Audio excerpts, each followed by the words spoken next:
Hello दोस्तों, नमस्कार हमारे यूट्यूब चैनल में। तो आज की इस वीडियो में हम क्लास 10 की मैथ लेकर आए हैं और आज का चैप्टर है वृत्तों से संबंधित क्षेत्रफल।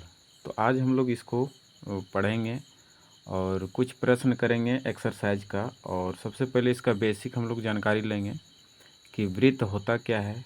तो इसके भूमिका के बारे में हम लोग सबसे पहले जानकारी लेंगे, ठीक है। तो चलिए स्टार्ट करते हैं। तो यहाँ पे हम लिखे हैं कि वृत्तों से संबंधित क्षेत्रफल, ठीक है। तो वृत्त होता क्या है, जैसे कि मान लीजिए एक यहाँ पे 10 बिंदु है और यहाँ से ऐसे लिए, यहाँ पे मान लीजिए एक खूंटी गाड़ दिए और यहाँ से यहाँ तक एक रस्सी खींचें और यहाँ से हम ऐसे चारों तरफ इसको घुमा देंगे तो क्या बन जाएगा, एक वृत्त बन जाएगा, ठीक है। यानी कि वृत्त जो होता है कि इसमें बहुत सारे ऐसा बिंदु होता है जो सेंटर से, ये बिंदु जो होता है ये केंद्र होता है और इस केंद्र से चारों तरफ की दूरी जो होता है वो समान होता है, ठीक है। तो ये जो होता है, ये वृत्त की परिधि कहलाता है। और यहाँ से केंद्र से यहाँ तक की दूरी को इसको त्रिज्या कहते हैं, ठीक है। यानी इसको कहा जाता है परिधि, ठीक है। और इसको कहा जाता है, ये जो होता है ये कहलाता है त्रिज्या, यानी वृत्त की त्रिज्या कहलाता है, वृत्त की त्रिज्या कहलाता है, ठीक है। तो इस प्रकार से हम लोग वृत्त क्या होता है वो हम लोग समझ गए हैं। इसमें क्या होता है कि ये जो दिया हुआ है ये परिधि में अनेक सारे बिंदुएं होती है और केंद्र से जो ये एक बिंदु की दूरी जो होता है, केंद्र से और बिंदु की दूरी जो होता है वो वृत्त की त्रिज्या कहलाता है। और यहाँ पे एक और हम लोग समझते हैं कि यदि कोई वृत्त है यहाँ पे ऐसे, ठीक है, एक वृत्त है और यहाँ पे केंद्र है और केंद्र से यदि कोई रेखा पास किया हो रहता है, केंद्र से जो रेखा पास किया हो रहता है इसको कहा जाता है वृत्त का व्यास, ठीक है। तो क्या कहलाता है, इसको व्यास कहते हैं। और व्यास जो होता है यहाँ पे त्रिज्या यहाँ पे होता है और यहाँ पे त्रिज्या होता है। तो व्यास बराबर होता है, यहाँ पे हम लोग लिख सकते हैं कि व्यास बराबर आर प्लस आर होता है, आर प्लस आर होता है। तो यहाँ पे ये दोनों जुड़ के 2r होता है, ठीक है। तो ये चीज़ याद रखिएगा कि व्यास बराबर 2r होता है, ठीक है। यदि हम लोग यदि यहाँ पे अगर त्रिज्या निकालना हो तो क्या करेंगे कि त्रिज्या ये जो गुना में है वो भागम कर देंगे, यानी व्यास को d से भी डिनोट करते हैं जिसको कहते हैं डायमीटर, ठीक है। यहाँ पे लिख सकते हैं डायमीटर, ठीक है, ये डायमीटर होता है। तो इसको हम लोग व्यास को d से भी डिनोट करते हैं। तो त्रिज्या बराबर यदि निकालना हो r बराबर, तो गुना में है तो ये भागम कर देंगे, यानी कि d/2 हो जाएगा, ठीक है। तो ए भी याद रख सकते हैं और ए भी याद रखना है, ठीक है। अब हम लोग देखेंगे कि वृत्त का क्षेत्रफल क्या होता है, ठीक है। तो वृत्त का क्षेत्रफल जो होता है वो होता है, वृत्त का क्षेत्रफल फॉर्मूला जो होता है वो होता है पाई आर स्क्वायर, ठीक है। तो एक चीज़ ये भी याद रखना है आप लोग को। और फिर एक और होता है वृत्त का परिधि, वृत्त का परिधि होता है, वृत्त का परिधि हो जाता है 2πr, ठीक है। तो ये हो गया वृत्त का परिधि। तो आगे हम लोग देखेंगे दोस्तों कि वृत्त की परिधि होता है 2πr, ये तो हम लोग लिख लिए हैं। अब पाई क्या होता है, यहाँ पे जो पाई दिया हुआ है ये पाई क्या होता है, तो पाई जो होता है वो परिधि और व्यास की अनुपात होता है, ठीक है। और पाई का मान हमेशा होता है 22/7, ठीक है।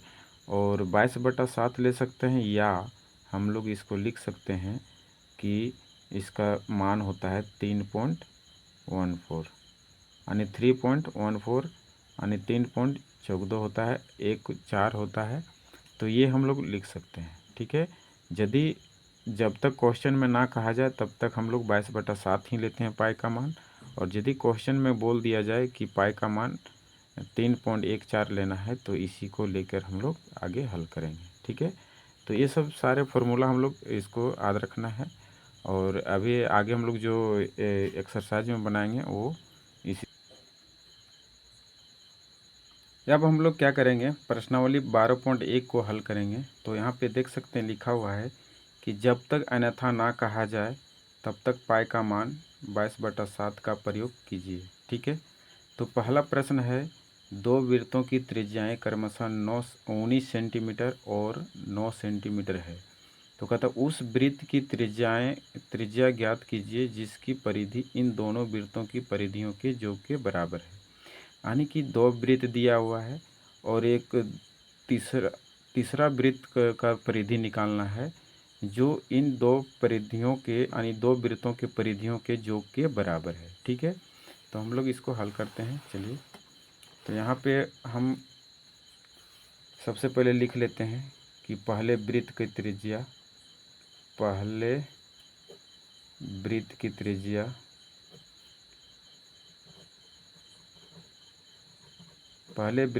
यानी R1 इसको लिख लेते हैं। ठीक है, तो ये 19 सेंटीमीटर है। ठीक है, और दूसरे वृत्त की त्रिज्या हो जाएगा, दूसरे वृत्त की त्रिज्या R2 ले लेते हैं और इसको लिखते हैं 9 सेंटीमीटर। ठीक है, अब यहाँ पे समझिए चित्र से कि यदि यहाँ पे एक वृत्त है जिसका त्रिज्या 19 सेंटीमीटर है और इसका परिधि जोड़ेंगे दूसरा वृत्त में, तो इसका त्रिज्या है 9 सेंटीमीटर। तो बराबर जो होगा वो एक तीसरा वृत्त जो बनेगा उसका त्रिज्या निकालना है। यानी ये दोनों वृत्त की परिधि के योग के बराबर तीसरा वृत्त जो है उस परिधि के जो यानी उस परिधि का बराबर होगा। ठीक है, तो इसका त्रिज्या हो जाएगा, यहाँ पे R मान लेते हैं, बड़ी R। ठीक है, तो यहाँ पे हम लोग निकालेंगे कैसे कि पहले वृत्त का परिधि इस तरह से लिख लेंगे हम लोग, पहले वृत्त का परिधि प्लस दूसरे वृत्त का परिधि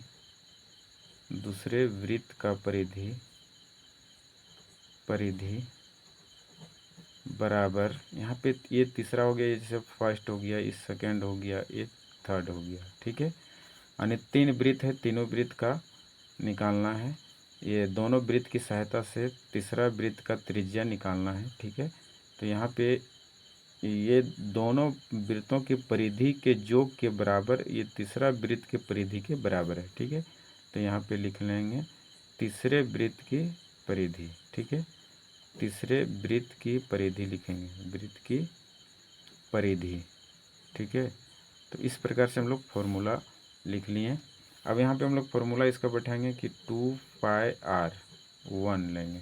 ठीक है, क्योंकि जो वृत्त का परिधि होता है 2πr होता है, तो 2πr लिए और R1 इसलिए लिए क्योंकि पहले वृत्त का है। ठीक है, प्लस दूसरे वृत्त का हो गया 2πr, यहाँ पे 2 लेंगे। ठीक है, और तीसरे वृत्त का हम लोग क्या लिए हैं, यहाँ पे बड़ी R लिए हैं, तो यहाँ पे होगा 2πr यानी बड़ी R हो जाएगा यहाँ पे। ठीक है, तो यहाँ पे देख सकते हैं कि 2π और 2π इसमें दोनों में है, तो 2π को कॉमन ले लेते हैं और यहाँ पे हो जाएगा R1 + R2।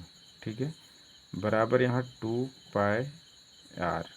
ठीक है, यहाँ से काट सकते हैं, ये गुना में है तो भागम करके यहाँ पे R1 + R2 बराबर 2πr हो जाएगा, बट्टा यहाँ पे 2π, यहाँ पे ये गुना में था तो यहाँ भागम कर दिए, ये देखिए पाई कट गया।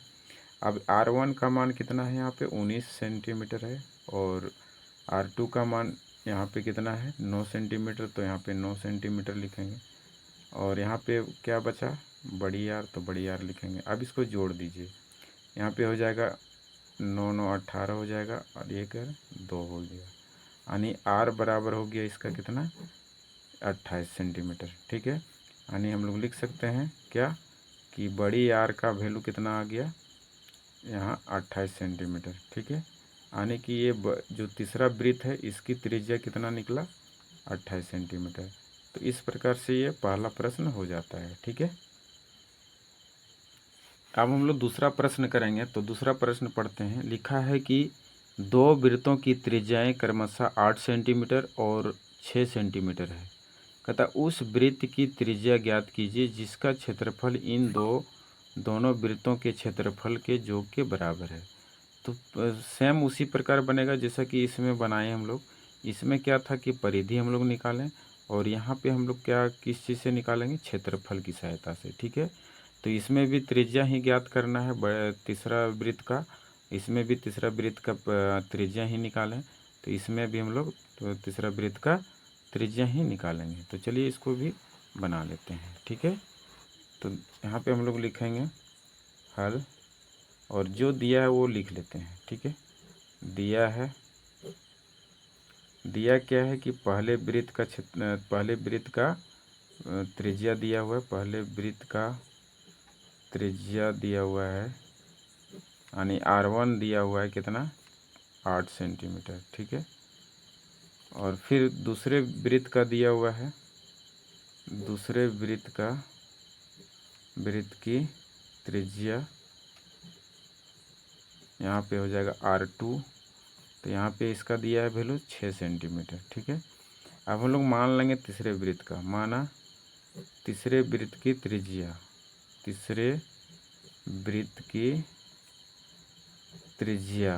है, तो तीसरे वृत्त की त्रिज्या हम लोग बड़ी R मान लेते हैं। ठीक है, अब देखिए इसी सेम उसी प्रकार चित्र इसमें भी बनेगा, जैसे कि ये पहला वृत्त है, इसका त्रिज्या, और दूसरा वृत्त है ये, इसका त्रिज्या, और ये दोनों का क्षेत्रफल के बराबर है, तीसरे वृत्त के क्षेत्रफल के बराबर। तो इसका हम लोग माने क्या, बड़ी R। ठीक है, यहाँ पे 6 सेंटीमीटर है और यहाँ पे 8 सेंटीमीटर है। ठीक है, तो इस प्रकार से हम लोग इसको हल करेंगे। तो उसी प्रकार हम लोग भी फिर से इसको दोनों वृत्तों का क्षेत्रफल को जोड़ेंगे और तीसरे वृत्त का क्षेत्रफल के बराबर करेंगे। ठीक है, तो यहाँ पे लिखेंगे कि पहले वृत्त का क्षेत्रफल